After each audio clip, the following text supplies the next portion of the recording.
और सब बढ़िया मेरे छोटे छोटे भाइयों, मेरे प्यारे प्यारे बच्चों। आज की इस वीडियो में आपका बहुत बहुत बहुत स्वागत है।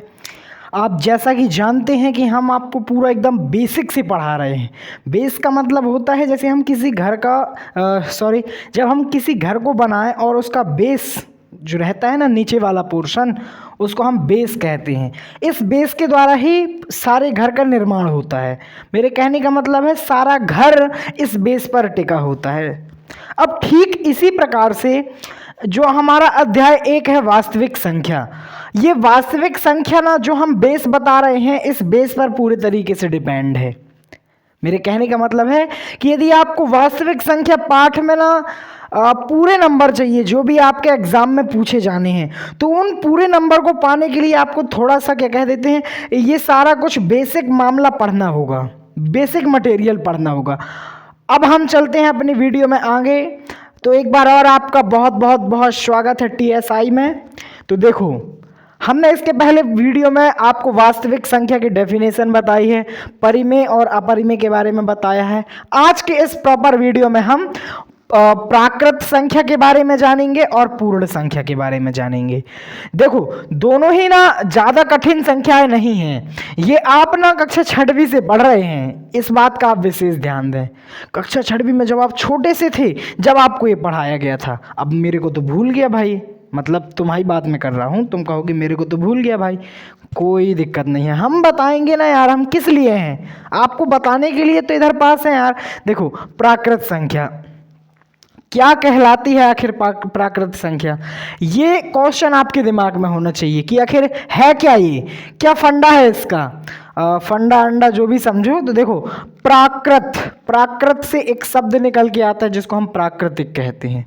तो प्राकृतिक संख्या, ध्यान देना मेरी बातों को, वह संख्या जिसका उपयोग हम वस्तुओं को गिनने में करते हैं, वह संख्या जिसका उपयोग हम वस्तुओं को गिनने में करते हैं, साथ ही साथ जिसकी शुरुआत 1 से होती है, जिसकी शुरुआत 1 से होती है, उस संख्या को हम क्या कहते हैं? प्राकृत संख्या कहते हैं।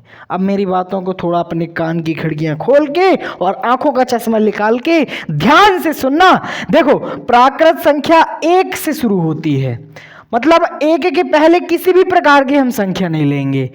इसकी जो शुरुआत है, इसका जो खुला मुंह है, वो 1 से होता है। 1, फिर 2, फिर 3, फिर 4 डैश डैश डैश, फिर ऐसे ही ये अनंत तक जाएगी। अनंत तक ये किसका सिंबल है भाई? तो ये अनंत का सिंबल है।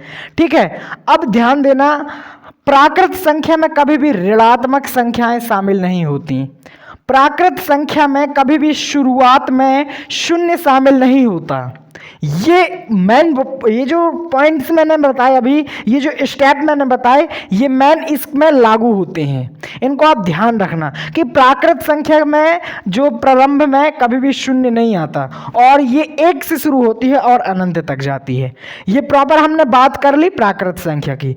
तुम और हम ना दोनों ऐसे ही पढ़ते जाएंगे, तुमको हम पढ़ाते जाएंगे, तुम आगे बढ़ते जाओगे और टॉपर बनते जाओगे। तो टॉपर सीरीज के टॉपर सीरीज को, मतलब ये जो प्लेलिस्ट है, इसको आप जरूर सेव कर लेना। एक एक वीडियो विस्तार से देखना, मजा आ जाएगा। अब हम बात करेंगे पूर्ण संख्या की। जी दोस्तों, पूर्ण संख्या, प्रेम से बोलो पूर्ण संख्या। ठीक है, इसकी यदि मैं परिभाषा की बात करूँ ना, तो बहुत सरल है, मतलब जिसकी आप उम्मीद नहीं कर सकते। देखना, एक लाइन में मैं तुमको बता दे रहा हूं।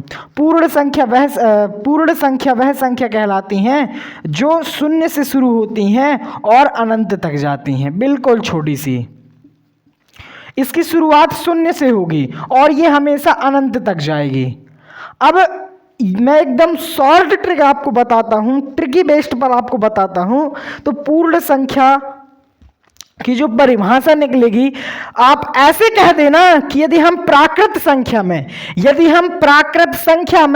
0 को जोड़ दें, 0 को ऐड कर दें, तो वो संख्या हमारी कहलाएगी पूर्ण संख्या। बताओ समझ में आया कि नहीं आया? जरूर से आ गया होगा, क्योंकि इसमें कोई ज़्यादा हमको ना माथापच्ची करने में मगजमारी वाला सिस्टम है ही नहीं यार भाई। देखो हम क्या करते हैं, पहले प्राकृत संख्या को उठा के रख ले रहे हैं, फिर आगे छोटू सा शून्य रख देते हैं, तो ऐसी संख्या को हम क्या कहेंगे, पूर्ण संख्या कहेंगे। तो मेरे छोटे नन्हे भाई, यदि आपको वीडियो पसंद आया हो, ये जो छोटी छोटी ट्रिक हैं ये समझ में आई हो, तो हमारे चैनल को आप जरूर सब्सक्राइब करें। विशेष जानकारी आपके लिए ये है कि यदि आपने कक्षा 10वीं में NTSC का एग्जाम देने का सोचा है या फिर उसका फॉर्म फिल किया है, तो आप हमारे चैनल को दोबारा से सब्सक्राइब कर लेना, बेल आइकन प्रेस कर देना। अब आप कहोगे सर हम इतने चूतिया नहीं है कि आपकी छोटी छोटी बातों में आपका चैनल सब्सक्राइब करेंगे। पहले ध्यान से सुन लेना, हमारे चैनल द्वारा मतलब मेरे द्वारा आपको ना जो भी छोटी छोटी बातें होती हैं, जो भी छोटी छोटी ट्रिक्स होती हैं वो बताई जाती हैं। NTSC एग्ज़ाम का सारा सिलेबस कवर कराया जाता है हमारे चैनल द्वारा। अस्तु, जय हिंद, जय भारत मेरे प्यारे प्यारे भाइयों, हम फिर मिलेंगे।